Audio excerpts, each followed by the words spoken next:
Oh, I remember the days, the oh too sweet days. Oh, that's right. These are the oh too sweet days. Bull Club in the house, if you know what it means, you know what it means. Also, too, I gotta just throw out, I gotta put it out there. My Cash App, everybody. You can see my Cash App. For that, you can turn into like secret breakdown videos of a Jared Ivey. Those are for my secret breakdowns of Tyler the Baron, Elijah Roberts. If you throw money into my Cash App, that's where you're gonna get super secret football breakdowns, bro. Nobody asked you to start a channel, bro. You're doing this because you want to do it. Sub and subscribe. Don't cost a dime. But let me tell you something. For all the dudes that have sunk all the eggs in their basket into YouTube, what are you going to do 5-10 years from now when YouTube says 50-50? Or 60 me, 40 you? Don't worry, I got a lot of rope for sale. You can hang yourself. That's what happens when you don't want to work when you're a young kid.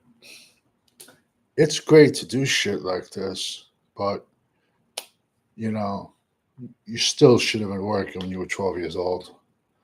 It is what it is. Bro, let me tell you something, man. We're going to be doing corners today, edges, 11 through 20. And let me tell you something. It legit, this defensive line class in a whole, wait a second. By far the best beard on YouTube. But let me tell you something.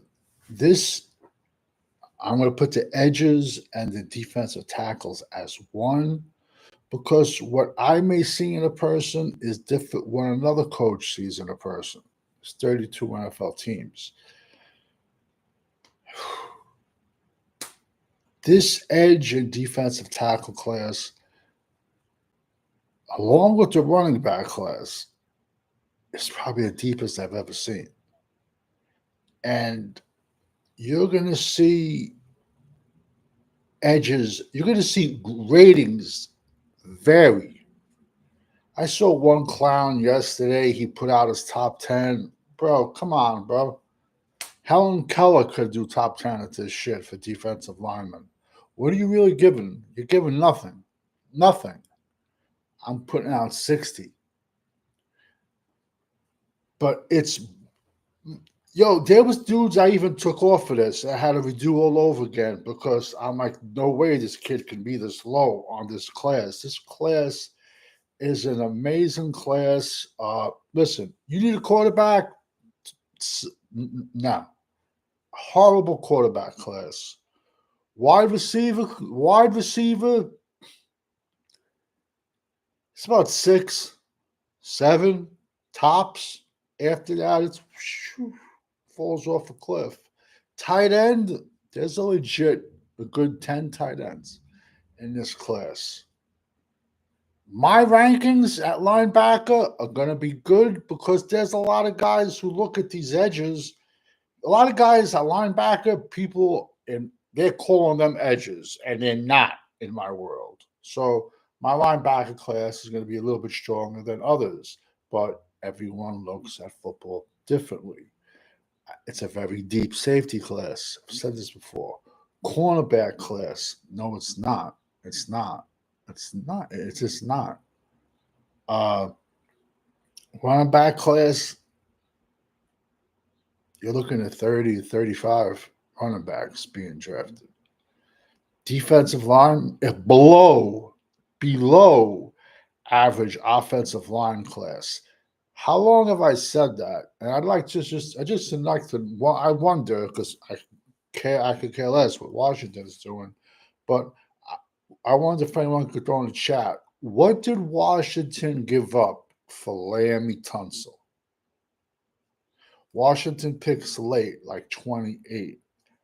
But that just shows you how below average the offensive line class is. And Lammy Tunsil, bro, he got traded out of Miami for like 2 or 3 ones. The Texans gave up like 3 ones for him. Then it's like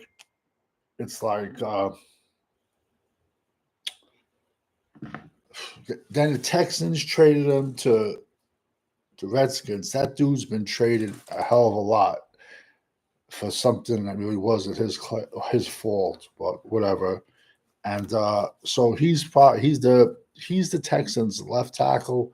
I do see Texans probably taking a swing at right tackle in the draft, but it is what it is, and that's what it is.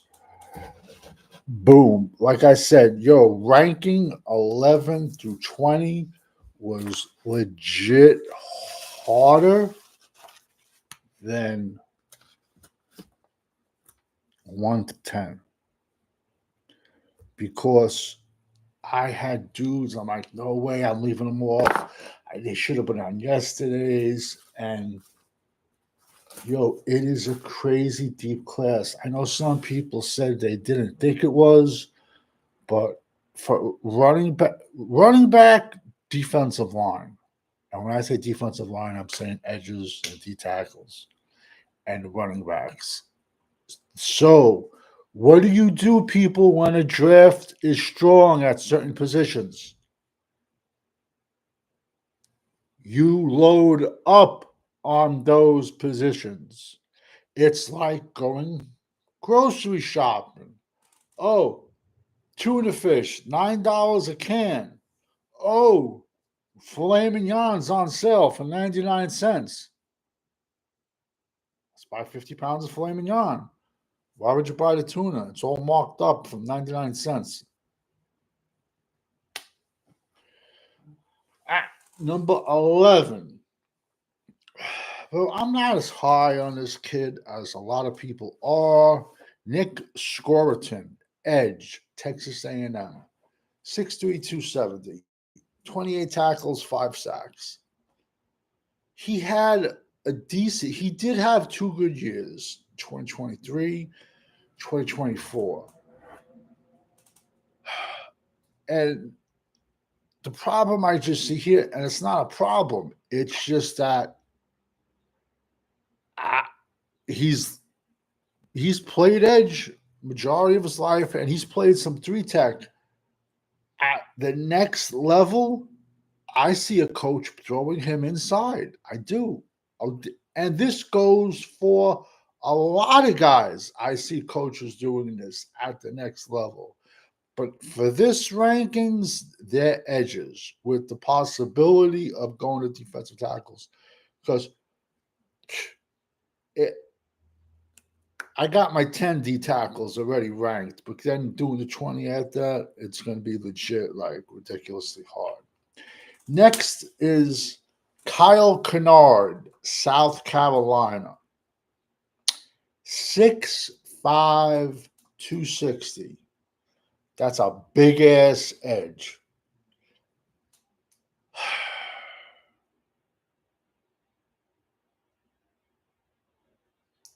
$11 sacks. Has the production. No doubt about it. Has long ass arms.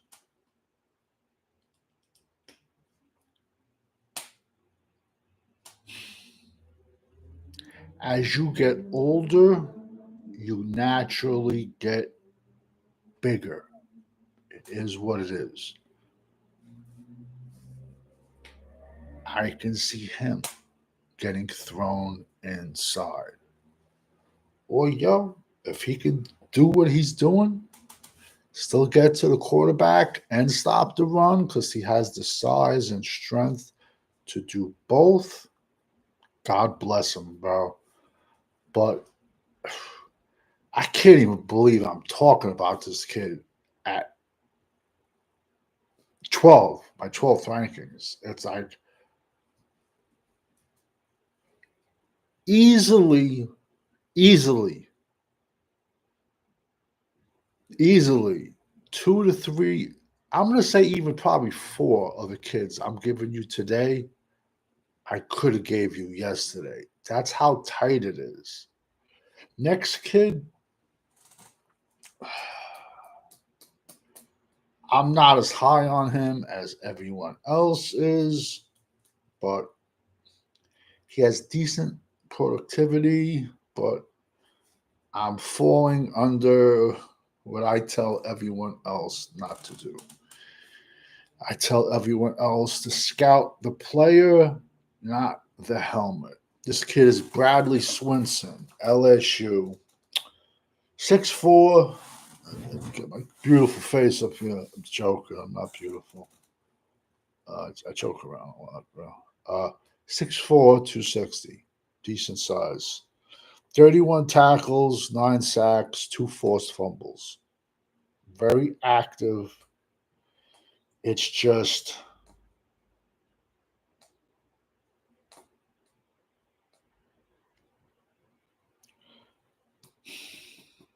showing my age. Besides Anthony Booger McFarland, has there been any LSU defensive lineman that I've missed? I don't know. LSU defensive linemen, to me, might start to be going the way of the BYU offensive lineman. And how ironic, the offensive tackle Kingsley similar to last year, Kansas City took him in the first round. They had pictures of him jumping out of a pool, which is only a freak can do that. Ironically, he didn't even start for Kansas City. Boom! Hey, Danny, you called it yesterday when you said anyone could get traded. Of course, the Diggs traded C.D. God. Anyone can. Do me a favor, Amazing Creations. What did the Redskins give up for Laramie Tunsil? I'm just wondering there. Because, like I've been saying along, it's a very, very, very below average offensive line class.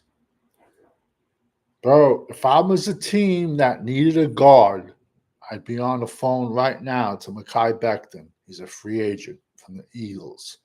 6'7", 380, blocks out the sun. I'd be on the phone with him, give him like a 2-year, $30 million contract.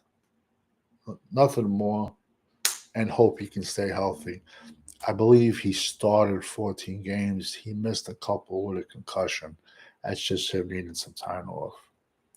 So, like I said, this kid Bradley Swinson has decent production, has played a lot of ball.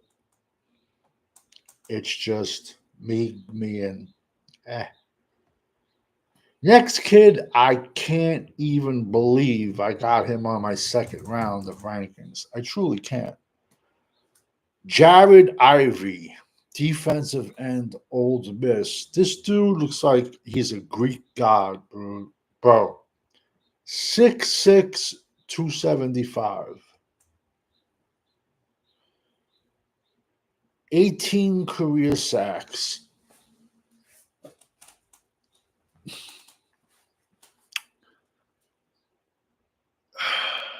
I see a perfect 5 tech. He has crazy long arms. He gets up the field. He has a majority of moves. Can get lazy at times. Definitely can get lazy. I'm going to say he plays up to his level of competition. And that's not just me nitpicking on the dude. This isn't one David, David, David, yeah, and this kid's an edge. There's so many kids out of the 30 edges I give you and the 30 defensive tackle, out of those 60 kids, you're going to see so many go like different ways. Like some are going to be edges, some are going to be defensive tackles. It's crazy. I can't.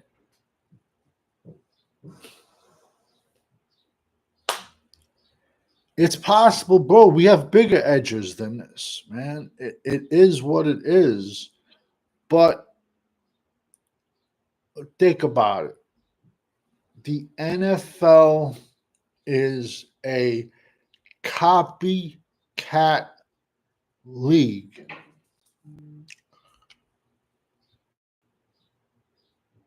Last 4 teams was what? Kansas City, the Ravens. Okay, Kansas City's offensive line, Ravens offensive line. Ronnie Stanley is a free agent, but he's a walking injury. But they probably have to make an attempt to resign him. But they're going to go offensive line first round. But long story short, the Eagles, look at the Eagles offensive line, look at the Eagles defensive line. Monsters. So this is a copycat league. So me personally, if I was an offensive coordinator and everybody wants to bring out their 4-2-5 defense, that's what everyone runs today with their 220-pound linebackers in the middle. No problem. I'm going to draft all 6'7", 350-pound offensive linemen. I'm going to bring in another 600, 370-pounder, 6'5", 6'6". I'm going to bring him in on tight ends, on third and inches. I'm going to put another dude in the backfield. Tyler Warren would be perfect for that. He's only 6'6", 260, but he's a tight end, and we'll get to him eventually. And what I'm going to do, I'm just going to pound you silly. It's a copycat league, bro. You're running a 4-2-5, no problem. I'm just going to run it down your throat. And then if you do happen to take my running game away, if I can't beat you with a $140 million wide receiver on one side and a halfway decent wide receiver and a good tight end, I might as well just say, as an offensive line coach, as an offensive coordinator, I've done my job. The defense has to do the rest. Next kid, Antoine Powell Ryland, edge, Virginia Tech, 6'3", 260. He's coming off a 16-sack season, and nobody's talking about this kid. Nobody. And he's on day 2 for me. Nobody is talking about this kid whatsoever. Crazy sleeper, bro. I'm telling you. If you're a team and you can draft the strengths of this draft, and like I said, it's collateral because you have that collateral in your pocket. Now, when someone is hurting at that position and they call you, yeah, sure, he's available for trade. And whatever I traded him for, I want double in return. This is a business, people. business. So Antoine Powell Ryland, Virginia Tech, bro, he's not even getting looked at, bro.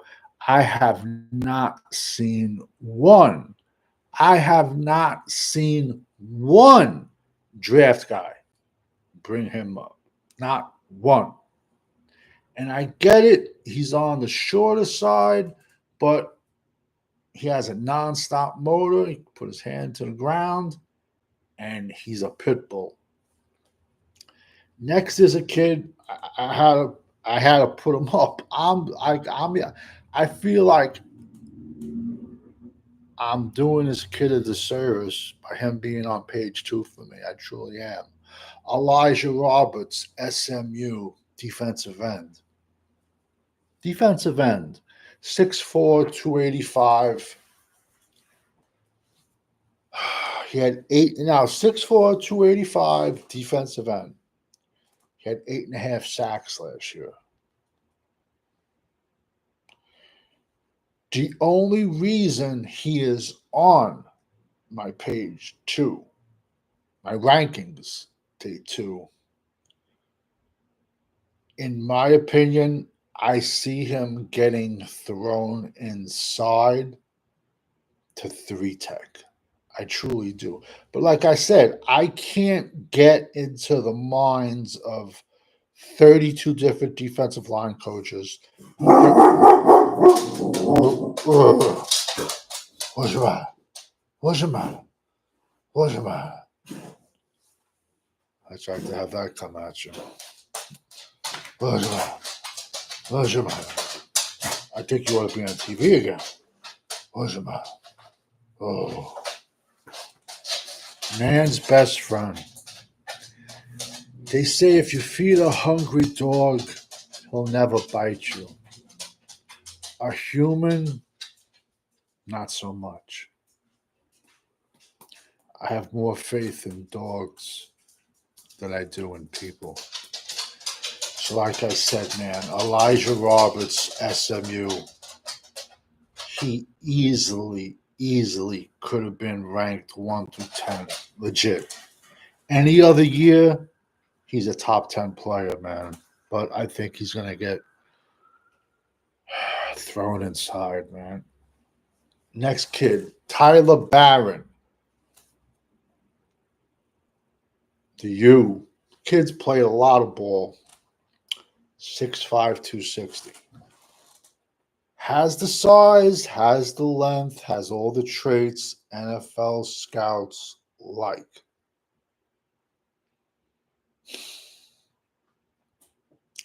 Coming off a 6-sack season, 18 tackles.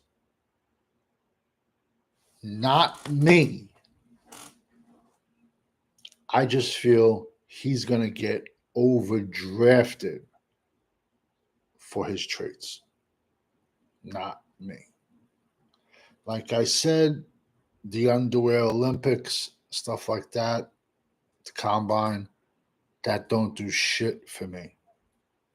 It's all about football.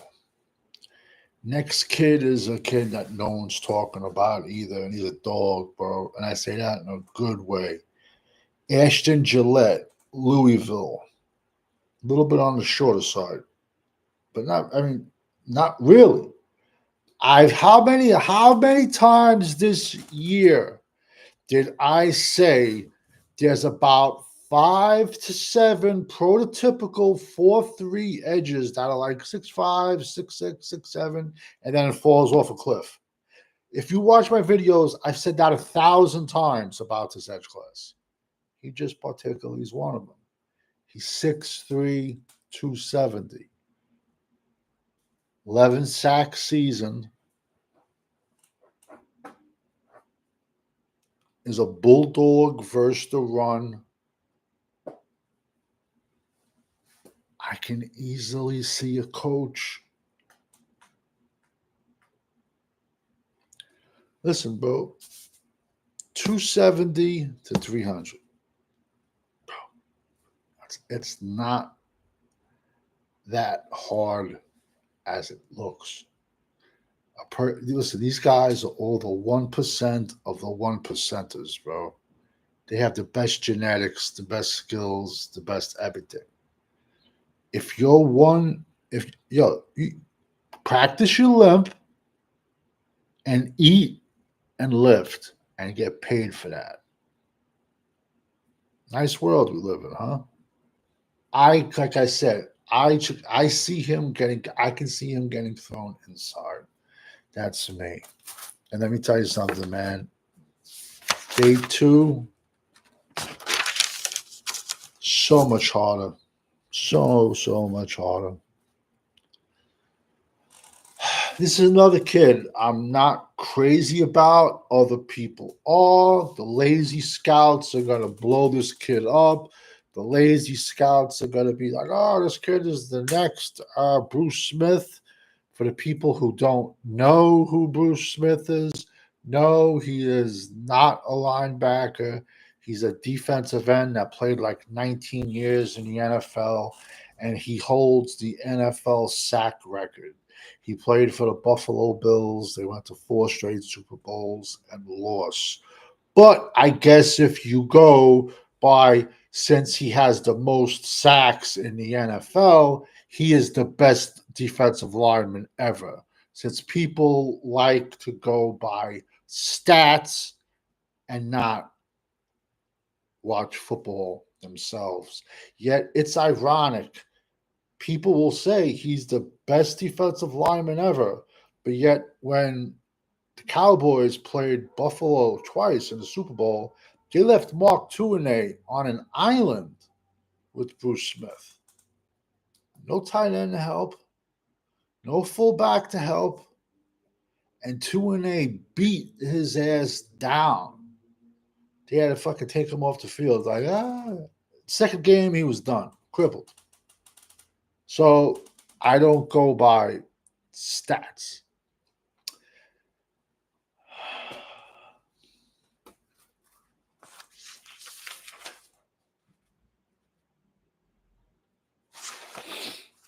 I don't.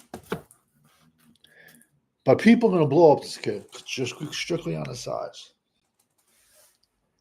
Savion Jones, once again, LSU, college that I do not like. I know Broadus did go there. I know he did. 6'5", 280. If you looked at this kid, he's the first kid you want off the bus. He had 19 tackles and 5 sacks, 2 forced fumbles. He had an INT. I see him getting thrown inside or a perfect 5-tech stopping the run on a 3-4 defense. Facts. I say Reggie White, Danny White, Deacon Jones. You're right, bro. Amazing creations. It's amazing. Like, I'm in my mid-50s, but it's amazing. Like, people don't realize that football existed before they were born. And all you got to do, everyone says Aaron Donald is generational, best defensive tackle ever, this and that. He's a first ballot Hall of Famer. Kid was a dog, a straight dog. But for everyone that says that, check out his stats versus Steve McMichael, who played defensive tackle for the Chicago Bears. Won a Super Bowl. It was 85 or 86. I think it was 85. That team went what? 18-1? The one game they lost was to the Dolphins on a Monday night. But long story short, compare Aaron Donald's stats to Steve Mongo McMichael, And on top of that, he was a member of the Four Horsemen. And Mongo has ALS. It's a very horrible disease, also known as Lou Gehrig's disease. And it took Steve McMichael 35 fucking years to get into the Hall of Fame.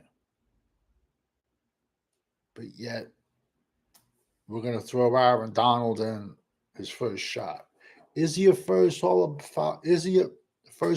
Hall of Famer? Aaron Donald? Yeah, he deserves it. My bitch is more at the Hall of Fame for forgotten all the older warriors. When it takes a guy like I'm a fan of the game.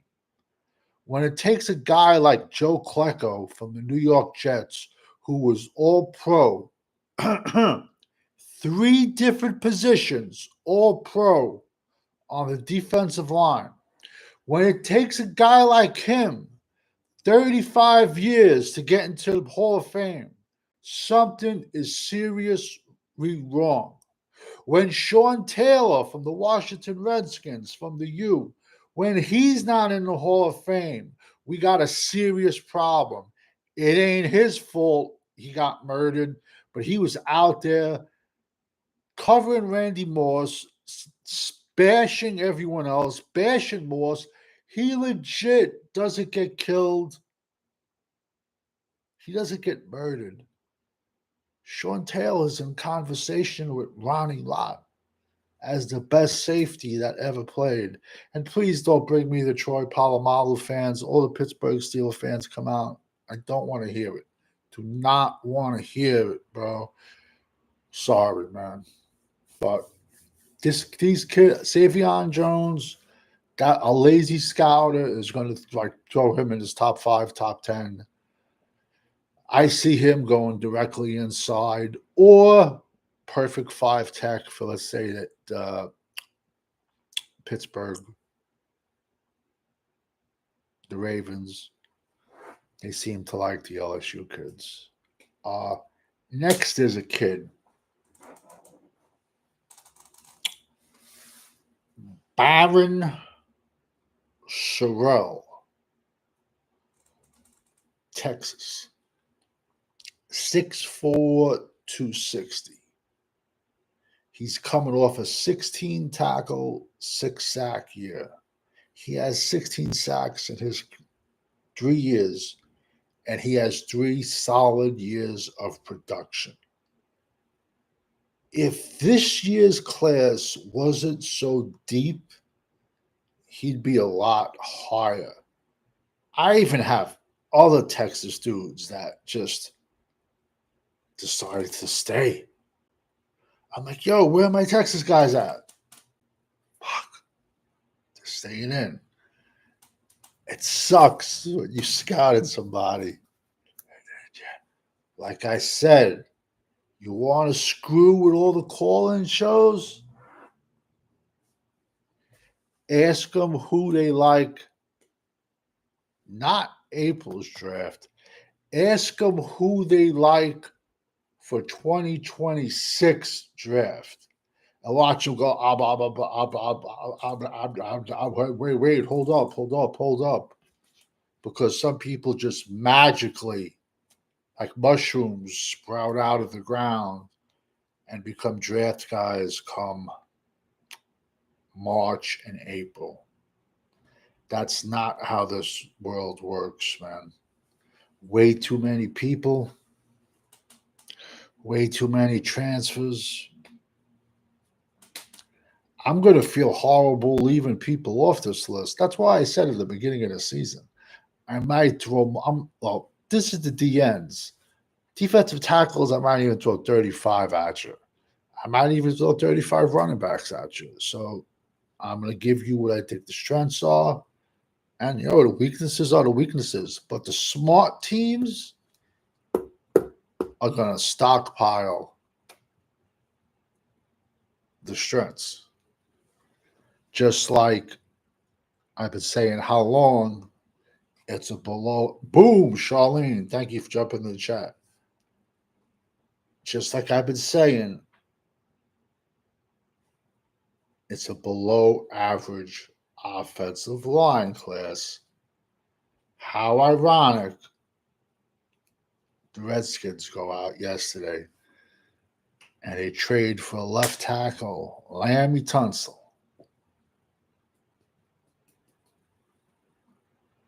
What do I know? So I don't know. What's go ask the Gooch, the O-line guru, what he thinks about that. Like I said, man, 10's a joke, bro. Talk to me when you can throw 30 out per position. Talk to me then. 10,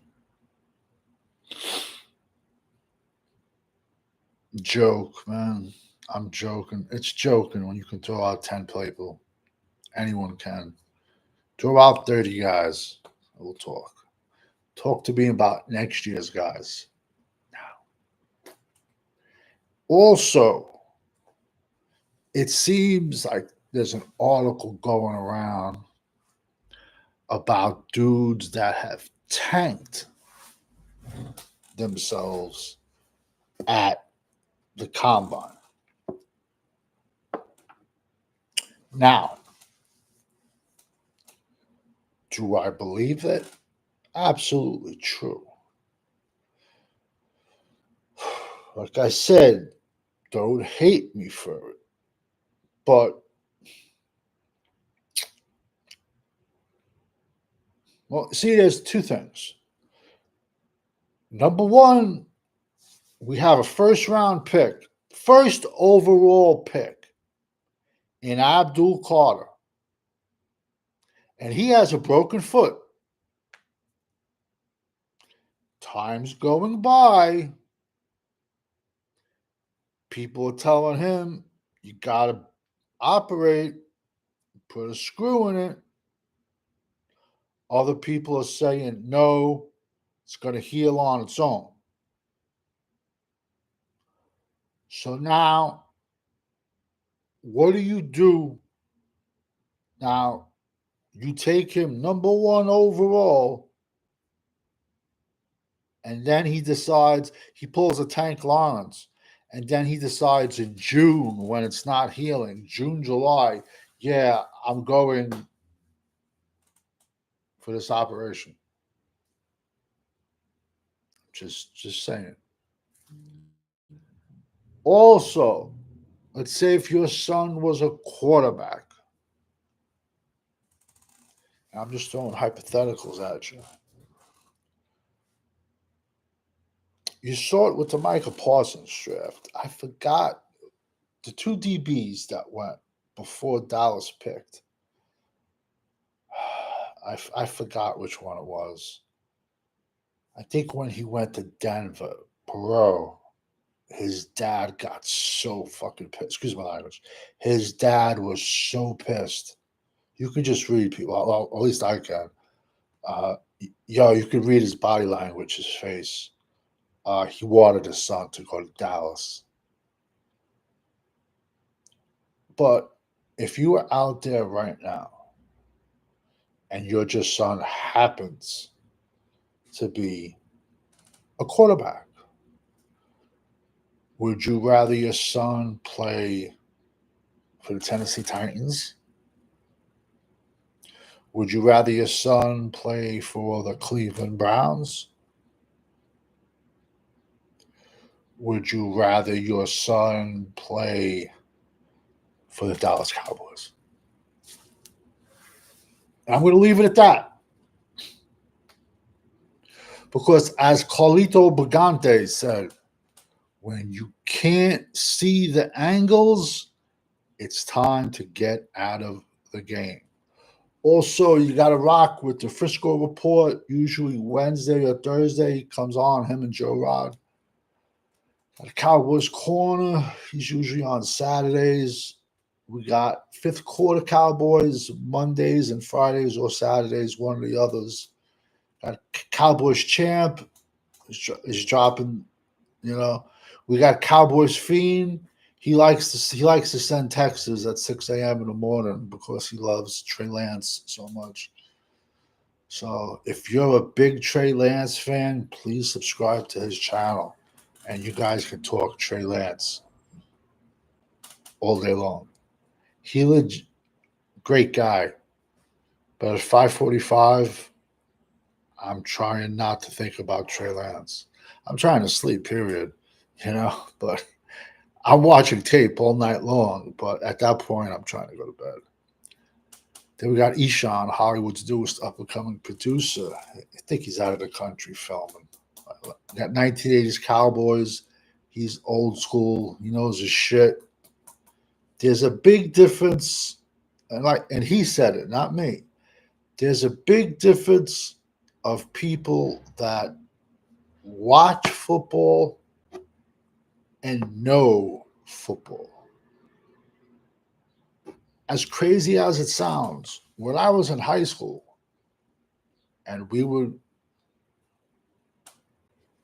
my junior, senior season, we had the same head coaches. So basically, we had the same playbook my junior, senior year. So now I'm a junior, and there would be something coming up, like a play. And I would say to myself, if I do this, it would make this play better. Long story short, it was a tight end slant. So I go to my coach. I go, listen. And he had enough. He judged. He what he said about me and what he's always said about. He judged me on how I played, and he valued my opinion.